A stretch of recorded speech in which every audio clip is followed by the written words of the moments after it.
geri getiriyor. Bizim geri götürüyor. Bizim fiillerin ortasını çıkarıyor. Toplamındaki de aynı.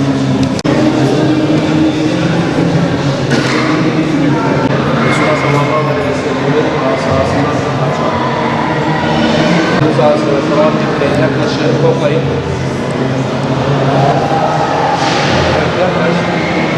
Salavat edildikten sonra yaklaşıyor ki bu sahasına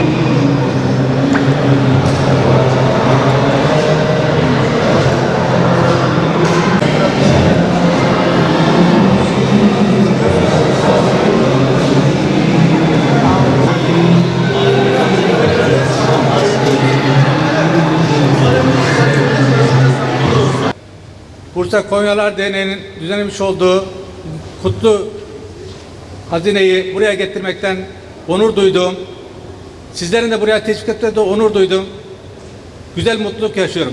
Bursa Konyalar Derneği olarak bizler Hazreti Mevlana'yı, kültürümüzü burada yaşatmaya devam ettik.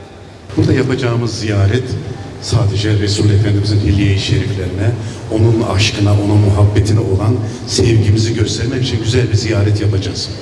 Biz burada ne yapacağız? Seveni sevdiğiyle buluşturacağız.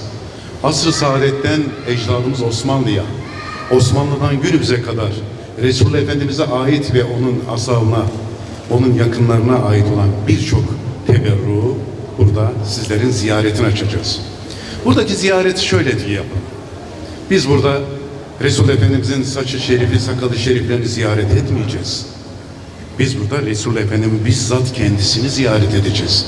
Onun içindir ki o edeple, o hayayla, o sevgi, o aşk, o muhabbetle biz buradaki ziyaretimizi yapalım. Bismillahirrahmanirrahim. Öncelikle bu manevi havanın daha güzel, zaten Bursa'nın manevi havası olan bir şeyi daha güzel hale getirilmesinden sonra dolayı vesile olanlara bir daha teşekkür ediyoruz. Allah razı olsun diyoruz. Biz Bursalılar olarak mukaddes yüke hamal olmuş bir milletiz. Mukaddes yüke hamal olmuş ve bu anlamda dünyaya da bir de İslam dünyasında medar iftiharı olmuş bir milletiz.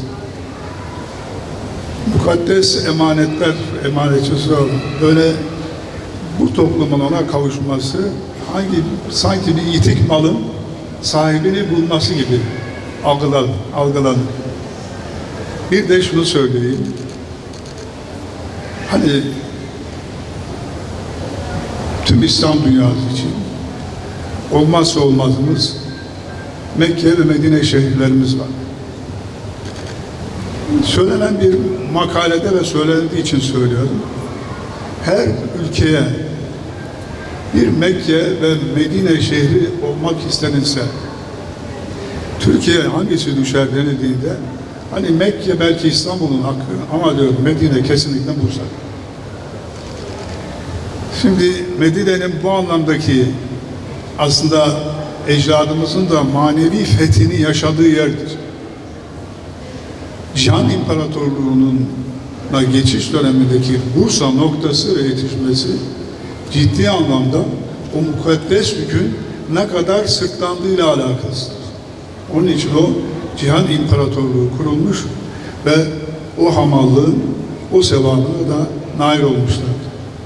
Şimdi biz mukaddes emanetler noktasına bakınca sanki özlemle duyduğumuz, biraz önce gezdik, bir şeylerin yokluğun varlığını hissediyoruz. Bu havanın Bursa'da yaşatılması noktasındaki ben vesile olanlara bir daha teşekkür ediyoruz. Allah razı olsun diyoruz. Ama bunu da biliyoruz ki her Bursalımızın gönlünde bu emanetler ebeden daima vardır.